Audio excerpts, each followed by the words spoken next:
हमारी पृथ्वी पर लगभग 20,000 से ज्यादा प्रकार की मधुमक्खियां पाई जाती हैं, लेकिन शहद इनमें से सिर्फ 4 प्रजातियां ही बना सकती हैं। एक मधुमक्खी के छत्ते में 20 से 60,000 मादा और लगभग 100 नर और एक रानी मधुमक्खी होती है। मधुमक्खी का छत्ता इनके पेट की ग्रंथियों से निकलने वाले मोम का बना होता है। मधुमक्खी इस धरती की अकेली ऐसी कीट है जिसके द्वारा बनाया गया भोजन मनुष्य खाता है। शहद केवल मादा मधुमक्खी ही बना सकती है और डंक भी सिर्फ मादा मधुमक्खी ही मारती है।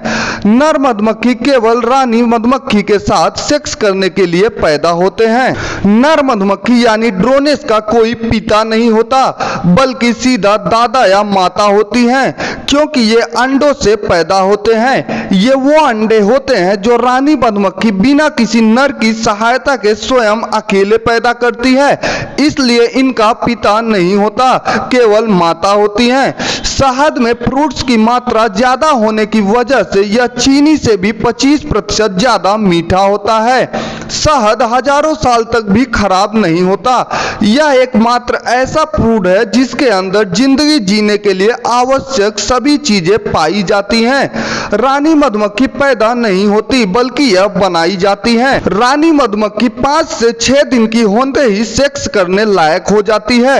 ये नर मधुमक्खी को आकर्षित करने के लिए हवा में फेरोमोन नाम का केमिकल छोड़ती हैं, जिससे नर भागा चला आता है। फिर ये दोनों हवा में सेक्स करते हैं। रानी मधुमक्खी की उम्र लगभग 5 साल की होती है। यह छत्ते की अकेली ऐसी मेंबर होती है जो अंडे पैदा करती है। यह जिंदगी में एक ही बार सेक्स करती है और अपने अंदर इतने स्पर्म इकट्ठा कर लेती है कि फिर उसी से पूरी जिंदगी अंडे देती है। यह एक दिन में 2000 अंडे दे सकती है, मतलब कि हर 45 सेकंड में एक अंडा देती है। 28 ग्राम शहद से मधुमक्खी को इतनी शक्ति मिल जाती है कि वो धरती का पूरा चक्कर लगा सकती है। धरती पर मौजूद सभी जीव जंतुओं में से मधुमक्खी की भाषा सबसे कठिन होती है। एक छत्ते में 2 रानी मधुमक्खी नहीं रह सकती हैं। अगर रहेंगी भी तो केवल थोड़े समय के लिए, क्योंकि जब भी 2 रानी मधुमक्खी आपस में मिलती हैं तो ये एक दूसरे पर हमला कर देती हैं और ये लड़ाई तब तक चलती है जब तक दोनों में से एक मर नहीं जाती। किसी आदमी की जान लेने के लिए मधुमक्खी के 1100 डंक काफी होते हैं। मधुमक्खी शहद को पहले ही पचा देती है, इसीलिए इसे हमारे खून तक पहुंचने में सिर्फ 20 मिनट लगते हैं। मधुमक्खी 24 किलोमीटर प्रति घंटे की रफ्तार से उड़ सकती है और 1 सेकेंड में 200 बार पंख हिलाती है। इनमें 170 तरह के सूंघने वाले रिसेप्टर्स होते हैं। चाहे तो इन्हें भी कुत्तों की तरह बम ढूंढना सिखाया जा सकता है। मधुमक्खी फूलों की तलाश में छत्ते से 10 किलोमीटर दूर तक चली जाती हैं। यह एक बार में 50 से 100 फूलों का रस अपने अंदर इकट्ठा कर सकती हैं।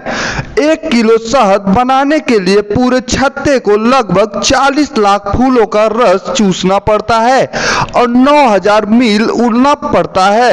यह धरती के 3 चक्कर लगाने के बराबर होता है। पूरे साल मधुमक्खियों के छत्तों के आसपास का तापमान 33 डिग्री सेल्सियस रहता है। सर्दियों में जब तापमान गिरने लगता है तो ये सभी आपस में बहुत नजदीक हो जाती हैं ताकि गर्मी बनाई जा सके।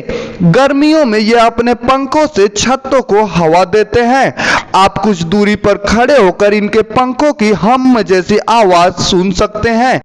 एक मधुमक्खी पूरी जिंदगी में चम्मच के 12वें हिस्से जितना ही शहद बना पाती है।